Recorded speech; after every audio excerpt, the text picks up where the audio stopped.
Hello friends, नमस्कार, जय हिंद, वंदे मातरम।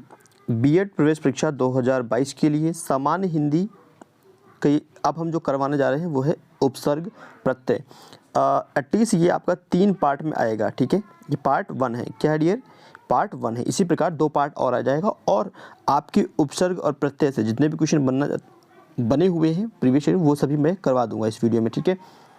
चलिए, तो सबसे पहले हम एमसीक्यू करने से पहले थोड़ा सा थ्योरी पे हम फोकस करते हैं। देखो, सबसे पहले हमें ये समझना होगा कि उपसर्ग क्या है, उपसर्ग और प्रत्यय, ठीक है। उपसर्ग और प्रत्यय, तो उपसर्ग समझ लेते हैं, प्रत्यय इसके बाद अब इजीली आप समझ पाओगे। देखो, उपसर्ग क्या होते हैं। सबसे पहले अगर हम उपसर्ग का अलग करते हैं उपसर्ग को, तो संधि विच्छेद कर देते हैं, उप और उसके बाद सर्ग, ठीक है। इसको अलग करते हैं संधि विच्छेद के माध्यम से। उपसर्ग, देखो उपसर्ग, तो उप मतलब होता है, क्या होता है, उप मतलब समीप, ठीक है। उप मतलब होता है समीप और सर्ग मतलब होता है सृष्टि करना, ठीक है। मतलब अब इसका अर्थ समझ लेते हैं। उपसर्ग किसी शब्द के समीप आकर, किसी शब्द के समीप आकर नया शब्द का निर्माण करना या नया शब्द का सृष्टि करना कहलाता है उपसर्ग, ठीक है। क्लियर हो गया डियर्स। तो आई थिंक अब आपको ये समझ में आ गया होगा कि उपसर्ग क्या है, ठीक है। थोड़ा और समझा देते हैं आपको। देखो, वे उपसर्ग की परिभाषा देखते हैं तो वे शब्दांश जो किसी शब्द के आरंभ में लगकर उनके अर्थ में विशेषता ला देता है। कैसे, एग्जाम्पल की तरफ चलते हैं। मैंने बोला कि वे शब्दांश, जैसे कि आपका एक शब्दांश है, मान लो परा है, ठीक है, ठीक है, परा है। अब वे शब्दांश जो किसी शब्द के आरंभ में, मतलब एक शब्द आपका कुछ शब्द ले लेते हैं, जैसे कि आपका मैंने ले लिया क्रम, मैंने ले लिया जय, ठीक है। तो वे शब्दांश, क्या बोला कि वे शब्दांश जो किसी शब्द के, जैसे क्रम है, तो अगर हम क्रम में अगर हम परा लगा के और क्रम लगा दें तो हो जाता है पराक्रम। अगर हम परा में जय लगा दें तो हो जाता है पराजय, ठीक है। तो वे शब्दांश, ये जो शब्दांश है परा, ऐसे शब्दांश है जो कि किसी शब्द के आरंभ में, मतलब शुरू में, स्टार्टिंग में लग गया है और लग कर क्या कर रहा है, जुड़कर उनके अर्थ में एक विशेषता ला देता है, ठीक है। उनके अर्थ को ही बदल देता है। जो अगर हम क्रम का मतलब सोचते हैं तो क्रम मतलब क्या होता है, 1 2 3 4 रैंकिंग का होता है क्रम, ठीक है। इस तरह से क्रम बोलते हैं इसको। अगर इसी क्रम में परा लग गया, पराक्रम, मतलब पराक्रम क्या होता है, बहादुर जो राजा होते हैं या बहादुर लोग होते हैं उनके आगे लग जाता है। जैसे विक्रमादित्य है तो पराक्रम विक्रमादित्य, ठीक है। इस तरीके से उपसर्ग लगता है। और इसी का अपोजिट जैसे प्रत्यय, प्रत्यय क्या होता है भाई, प्रत्यय पीछे लग जाता है, ठीक है। प्रत्यय क्या होता है, किसी शब्द के पीछे लग जाता है, जैसे पीछे लग जाएगा वो प्रत्यय होता है और आगे जुड़ेगा वो उपसर्ग होता है। क्लियर हो गया यहाँ से। मुझे लगता है कि मैंने आपको अच्छे समझा दिया और आपको समझ में आ गया होगा। बहुत बच्चों को ऑलरेडी पहले से पता होता है, बहुत लोगों को नहीं पता होता है, तो क्लियर हो गया होगा। अब हम कर लेते हैं कुछ और बातों पर, जैसे कि वाक्य, 1 मिनट, वाक्य खंड, ठीक है। वाक्य, इसको इंग्लिश में बोलते हैं सेंटेंस। तो सेंटेंस को हम 2 भाग में डिवाइड कर देते हैं। एक हमारा क्या होता है डियर, एक हमारा होता है उद्देश्य, एक हमारा होता है उद्देश्य, एक होता है विधेय, ठीक है। उद्देश्य और विधेय। कोई भी सेंटेंस होता है, जैसे कि राम घर जाता है, तो अगर इसमें उद्देश्य हम सर्च करेंगे या आप पूछते हैं, कोई भी पूछता है उद्देश्य क्या है इस सेंटेंस में, तो आपका क्या है, राम क्या है, उद्देश्य। बचा हुआ क्या है, बचा हुआ घर जाता है, ये क्या है, विधेय, ठीक है। तो उद्देश्य और विधेय इस तरीके से आप सेंटेंस में फाइंड करेंगे, ठीक है। उद्देश्य आपका राम हो गया और घर जाता है, ये आपका विधेय हो गया। तो वाक्य खंड इस तरीके से होता है। इंग्लिश में इसको बोलते हैं सेंटेंस ना, और इसको बोल देते हैं सब्जेक्ट, और इसको बोल देते हैं प्रेडिकेट, ठीक है। तो ये सब्जेक्ट हो जाता है, ये प्रेडिकेट होता है, तो ये सेंटेंस होता है। ओके, इतनी सी बात क्लियर हो गया। अब वाक्य के भेद भी होते हैं, वाक्य के भेद भी होते हैं। कौन कौन से? एक होता है, देखो, एक होता है साधारण वाक्य। क्या होता है? साधारण, ठीक है, साधारण वाक्य। एक आपका होता है संयुक्त वाक्य, संयुक्त वाक्य। फिर एक आपका होता है, लास्ट वाला होता है मिश्रित वाक्य, मिश्रित वाक्य, ठीक है। हम इनके बारे में समझ लेते हैं, क्योंकि इंपॉर्टेंट है, एग्जामिनेशन में यहाँ से क्वेश्चन आ जाता है। अब साधारण वाक्य, ठीक है, साधारण वाक्य क्या है? साधारण वाक्य एग्जाम्पल लेते हैं। साधारण वाक्य जैसे कि माय डियर फ्रेंड्स, एग्जाम्पल है साधारण वाक्य का, बच्चा दूध पीता है, ठीक है। बच्चा दूध पीता है, ओके, बच्चा दूध पीता है, ये हो गया सेंटेंस साधारण वाक्य का। अब इस साधारण वाक्य में एक तो आपका क्रिया है, क्या है? एक तो आपका क्रिया है, एक कर्ता है, ठीक है, सब्जेक्ट, एक सब्जेक्ट है, एक आपका क्रिया है। तो ऐसे सेंटेंस को, ऐसे वाक्य को हम लोग बोलते हैं साधारण वाक्य, सिंपल सेंटेंस। समझ में आ गया? अब अगर हम संयुक्त वाक्य की बात करें, संयुक्त वाक्य की बात करें,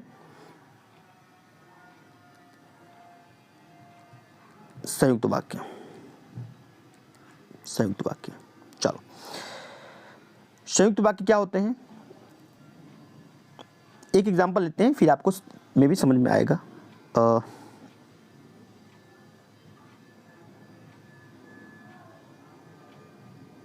ठंडी हवा चल रही थी, ठंडी हवा चल रही थी,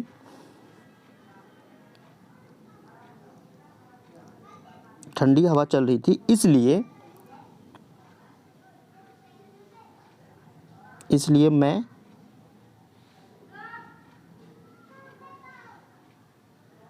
जल्दी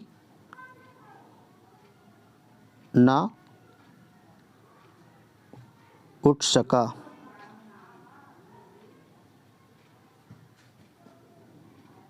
एक मिनट, इसलिए मैं जल्दी ना उठ सका, ये प्रॉपर सेंटेंस हो गया आपका। देखो सेंटेंस क्या है, पूरा सेंटेंस समझते हैं। ठंडी हवा चल रही थी, इसलिए मैं जल्दी ना उठ सका। अब ये है आपका क्या है डियर? संयुक्त, ये है आपका संयुक्त वाक्य है। अब इसमें जो आप देख रहे हो ना, ये इसलिए संयुक्त मतलब क्या होगा? इन सेंटेंस को जोड़ रहा है। अगर इसकी परिभाषा हम समझते हैं संयुक्त वाक्य का, कि दो या दो से अधिक साधारण वाक्य। इसमें साधारण वाक्य कौन कौन से हैं? दो साधारण वाक्य है, एक है ठंडी हवा चल रही थी, एक साधारण वाक्य है कि मैं जल्दी ना उठ सका। और इन दो साधारण वाक्यों को जोड़ने का काम कर रहा है, इसलिए इन दो साधारण वाक्यों को जोड़ने का काम कर रहा है, इसलिए। और इसलिए को हम लोग बोलते हैं, इसको बोला जाता है अव्यय। अव्यय क्या बोलते हैं इसको हम लोग? अव्यय। कुछ अव्यय होते हैं जैसे कि इसलिए, पर, किंतु, ये क्या है? ये अव्यय हैं माय डियर फ्रेंड्स। और समुच्चय बोधक अव्यय बोलते हैं इसको। क्या बोलते हैं? समुच्चय बोधक अव्यय बोलते हैं। तो दो साधारण वाक्यों को जोड़ने का जो कार्य करता है वो समुच्चय बोधक अव्यय होता है। इसलिए क्या है ये? समुच्चय बोधक अव्यय, ठीक है। तो ये आपका साधारण संयुक्त वाक्य हो गया। संयुक्त हो गया, ये आपको समझ में आ गया होगा। ठंडी हवा चल रही थी इसलिए मैं जल्दी ना उठ सका, और इसलिए क्या है, ये समुच्चय बोधक अव्यय है।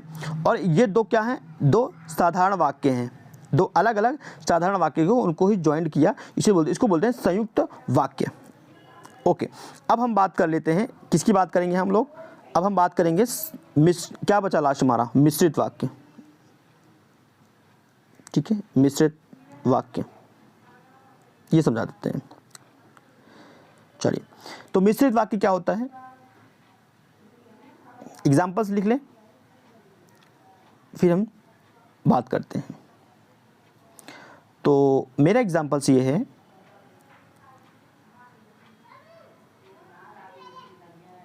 जो एक मिनट,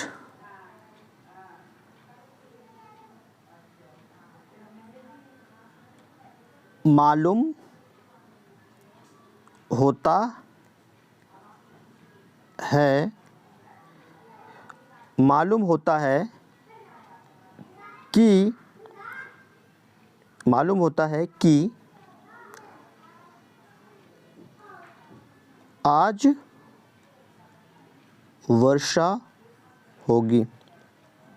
हो गया, सेंटेंस हो गया मिश्रित। ये आपका मिश्रित सेंटेंस है। कैसा है, मिश्रित सेंटेंस। समझते हैं इसको। मालूम होता है कि आज वर्षा होगा। अब मिश्रित वाक्य वो होता है, सबसे पहले अगर इसको डिफिनेशन समझ लेते हैं। देखो, जब किसी विषय पर पूर्ण विचार प्रकट करने के लिए कई साधारण वाक्यों को मिलाकर एक वाक्य की रचना करनी पड़ती है, तब ऐसी रचना को या ऐसी वाक्य को हम लोग मिश्रित वाक्य कहते हैं। इसमें एक क्या होता है, एक होता है मुख्य उपवाक्य, एक होता है मुख्य उपवाक्य, और एक होता है आश्रित, मतलब उस उपवाक्य पर निर्भर करता है। ठीक है, उस उपवाक्य पर निर्भर करता है। जो प्रथम होता है, जैसे कि समझते हैं, मुख्य क्या है इसमें, आज वर्षा होगी, ये क्या है, ये मुख्य है। मालूम होता है, ये उपवाक्य है, आश्रित उपवाक्य है। मालूम होता है कि आज वर्षा होगी, और की क्या है, की जो आप कार्य करता है, ये मैंने आपको बता दिया था, ये होता है समुच्चय बोधक वाक्य, मतलब समुच्चय बोधक अव्यय। क्या होता है, समुच्चय बोधक अव्यय। क्लियर है।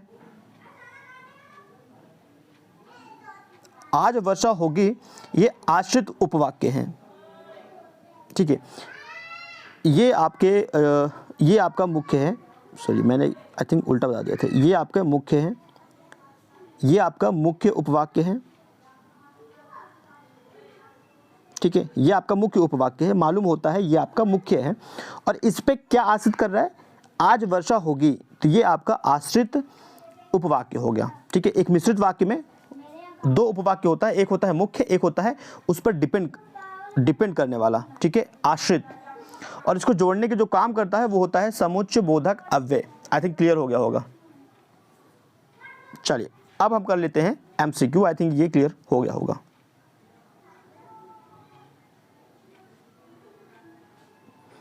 अब हम इसको करते हैं फिनिश।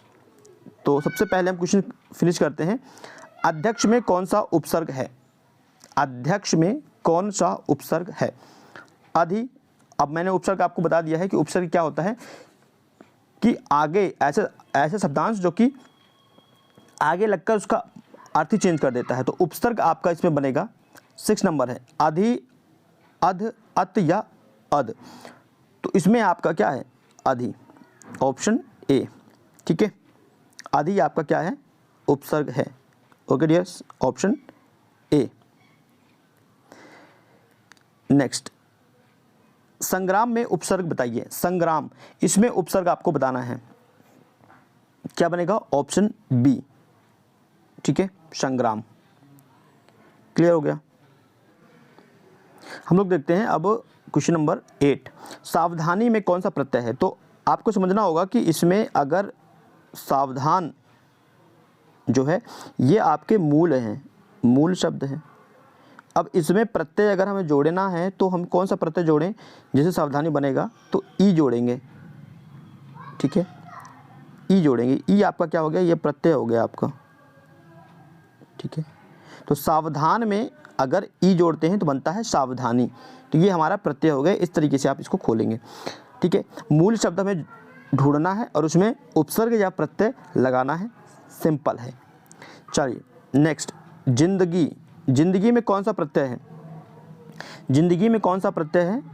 इसमें आपका है दगी, ठीक है, ऑप्शन सी, जिंदगी। क्लियर हो गया। नेक्स्ट, हमें अपशब्द नहीं बोलना चाहिए। अब इसमें अंडरलाइन किया गया है अपशब्द। व्याकरण की दृष्टि से रेखांकित शब्द क्या है? वेरी इंपॉर्टेंट क्वेश्चन है। अपशब्द, अपशब्द क्या है? ये आपका विश्लेषण है, ये आपका संज्ञा है, ये आपका उपसर्ग है, ये आपका अव्यय है। क्या है माय डियर फ्रेंड्स? तो ये आपका क्या है? उपसर्ग है। क्या है? उपसर्ग। क्यों? क्योंकि इसमें अप जो है जुड़ा हुआ है और इसका मूल शब्द क्या है? शब्द। ये आपके मूल शब्द हैं, इसमें उपसर्ग लगा हुआ है अप, इस हिसाब से ये हो जाएगा उपसर्ग। Alright, clear. चलिए नेक्स्ट, आगमन में उपसर्ग।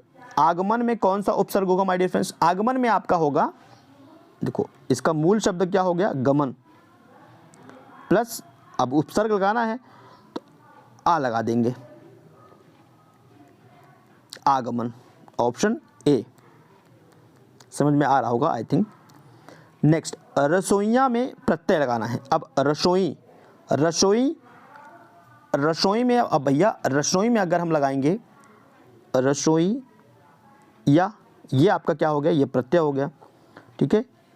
तो ऑप्शन बी आपका करेक्ट होगा, रसोइया, रसोइया, ठीक है, ये आपका प्रत्यय है। नेक्स्ट बात करते हैं, निम्न शब्द में से प्रयुक्त के लिए सही विकल्प चुनना है। मच्छरदानी, मच्छरदानी। अब मच्छरदानी में आपका एक विकल्प दिख रहा है ऑप्शन डी, तो यही आपका क्या है? प्रयुक्त विकल्प से करेक्ट है। और ये आपका क्या है? प्रत्यय है। क्या है ये? प्रत्यय। दानी आपका प्रत्यय है, मच्छर आपका मूल शब्द हो गया, तो मच्छर दानी। क्लियर होगा। नेक्स्ट, निम्न शब्द में से प्रयुक्त उपसर्ग का चयन करना है। उत्कर्ण, उत्कर्ण। अगर इसमें हमें उपसर्ग ढूंढना है तो हमारा क्या बनेगा? उत बनेगा, ठीक है, उद नहीं बनेगा। इसी में कंफ्यूजन होगा, बाकी ये तो ऑलरेडी गलत हो जाता है। तो ऑप्शन ए आपका करेक्ट है, ठीक है डियर। उदकर्ण, ठीक। सुशिक्षित, इसमें उपसर्ग क्या है?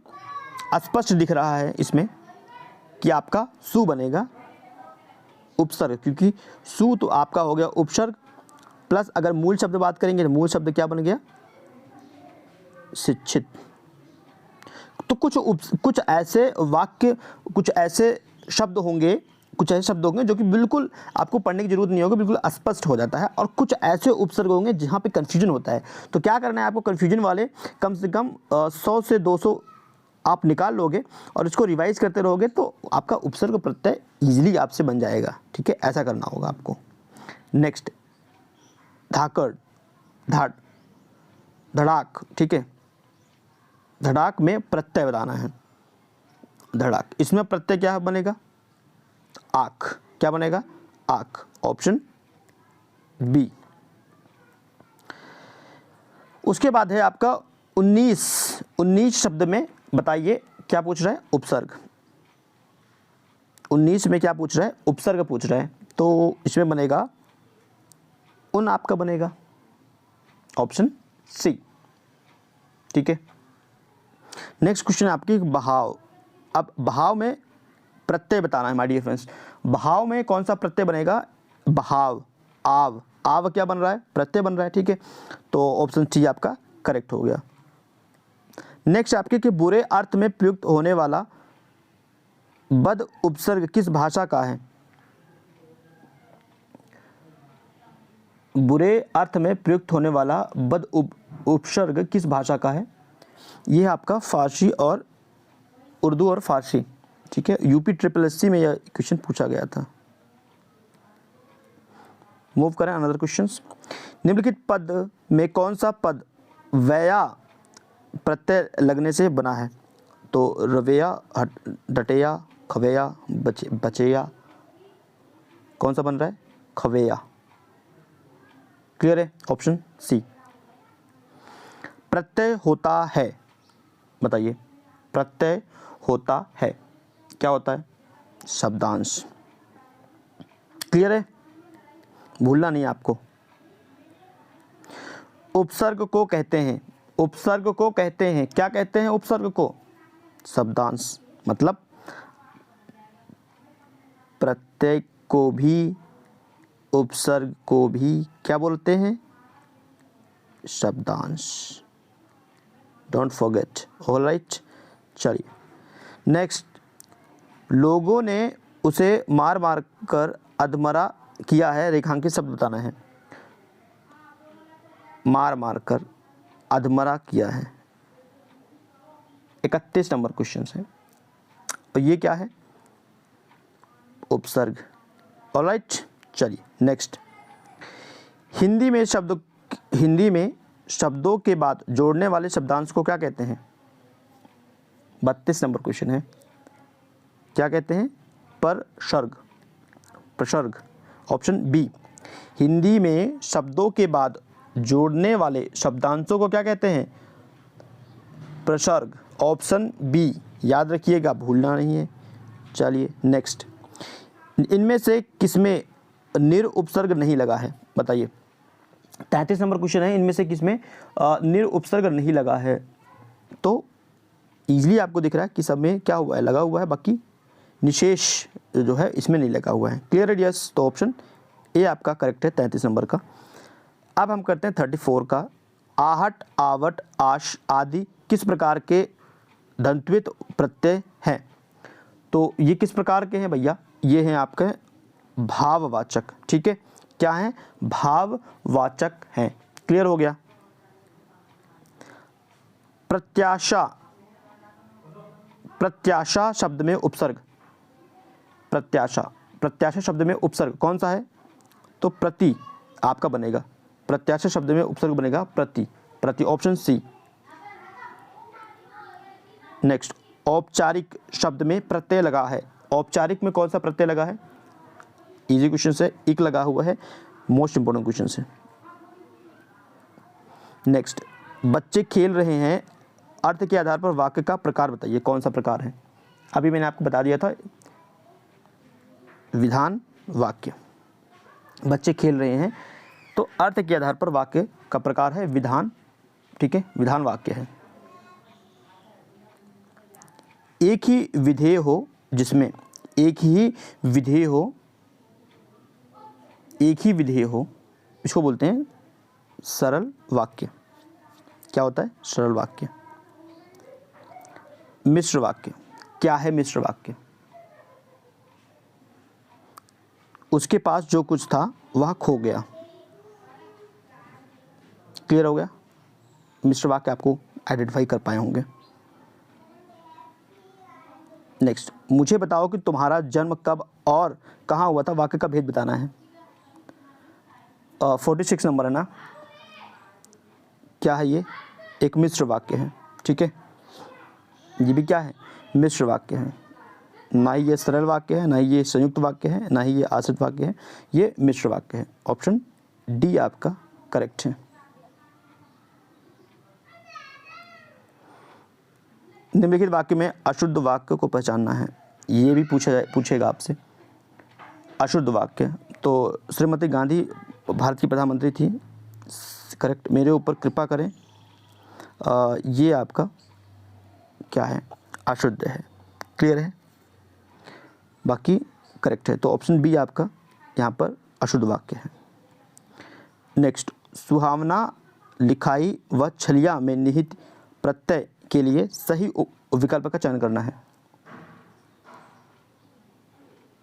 सुहावना, आवना, लिखाई, आई, छलिया, या, इट मीन्स ऑप्शन डी आपका बन जाता है। ये आपके तीनों प्रत्यय लगेंगे इन तीनों शब्दों में। अलमारी कौन सी भाषा का शब्द है? ऐसे भी पूछते हैं एग्जामिनेशन में, तो ये आपका पुर्तगाली भाषा का शब्द है। ठीक है, अलमारी। Option B. यहाँ पे हम लोग फिनिश करते हैं सेशन को। और अगर वीडियो पसंद आया है तो आपको लाइक करना है, शेयर करना है, सब्सक्राइब करते हैं तो बेल आइकन प्रेस कीजिए। और ये आपका पार्ट 1 है, अभी पार्ट 2 और पार्ट 3 और करेंगे, जिससे आपका जो ये प्रत्यय उपसर्ग हैं, ठीक है, ये आपका कंप्लीट हो जाएगा। Thank you for watching this video. Next video फिर से, तब तक के लिए धन्यवाद फ्रेंड्स।